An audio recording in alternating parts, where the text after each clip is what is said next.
Welcome back. Today we're going to talk about how to make your landscaping business grow. This is a great topic. I love the growth topics. If you're watching this video, I'm assuming that you own a landscaping business. Do you? I hope so. I'm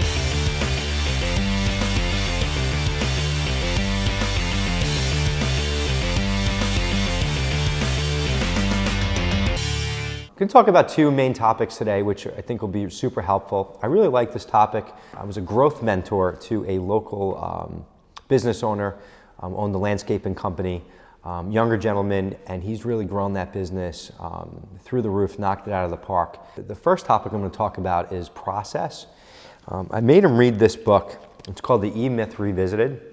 It's by Michael Gerber, and it's really, it's just a great book, and this book just talks about how to really build out processes and systematize your business and move from the operator to the business owner, and there's a major difference. He actually read this book, took my advice, and took his business to a whole nother level, cracked 7 figures in sales, which is amazing. So kudos to him. Building out processes is so important. A lot of times people in the landscape industries, landscaping business, never focus on process. They get started with a truck or two, with some lawnmowers, some equipment, a few guys, and they just overnight get inundated with moving from the next job to the next job to the next job, which is all good. You have to bring the jobs in and do the business and grind it out in the beginning, and there's absolutely nothing wrong with that. But there becomes a point where it just gets extremely overwhelming, and you have to make that step to becoming a business owner and move from operator. And in order to do that, you really have to put processes and systems in place. Without processes and systems in place, it is impossible to grow. It's extremely tiring, it's frustrating, and you find yourself really at wit's end. So what does that mean? You know, saying process or systems, it's kind of hard to explain what that exactly means, but picture a business where your phone rang, you didn't answer it, an estimate was scheduled and completed, and then a job was booked and scheduled and completed, and it was collected on. And you didn't get involved in any part of that process because you put the right people in place and you had the right systems and process in place in order to do each one of those steps, from the phone ringing to scheduling the job to completing the job, and all that was done by having the right process and people in place. If you're not there yet, it might be hard to see, and there was a point in my business where I thought a lot of things that I did were virtually impossible to have someone else do, but there's absolutely not one thing in the business that someone else can't do. It just takes some time, some trading, and then putting the right process in place around how to get each one of those tasks done and completed. One example is there's a landscaper that shows up with a notebook, or not even a notebook, and thinks that they're going to remember everything, or the person that shows up with a work order and a checklist and goes through that checklist, does everything. It really goes through everything that you want to get completed at your house, whether it's for the whole season, whether it's the spring cleanup, the fall cleanup, whether it's a monthly type of maintenance plan, but there's a checklist to make sure that everything's being hit.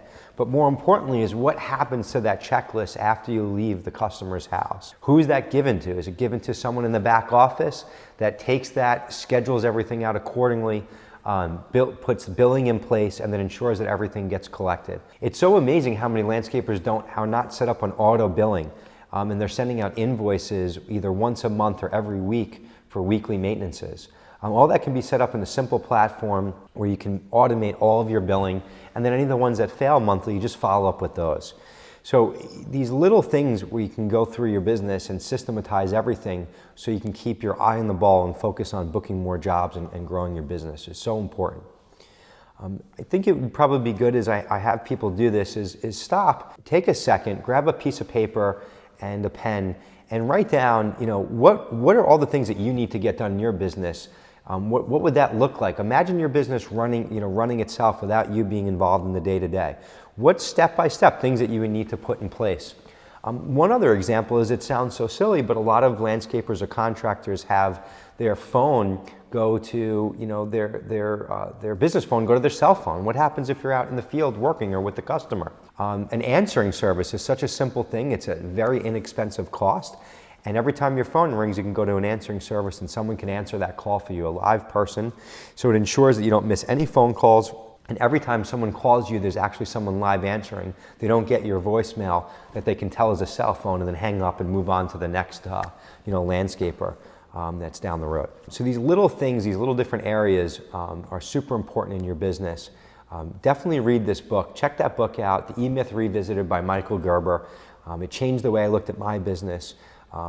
When I read that book, I probably had about 10 employees. I now have almost 100 employees and have built a multi-million-dollar business over the last 10 years. And there's so many things in my business that I thought for sure no one else can do, and that's absolutely not true.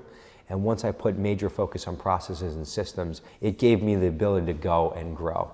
If you're going to try and grow without the right processes and systems in place, it's virtually impossible.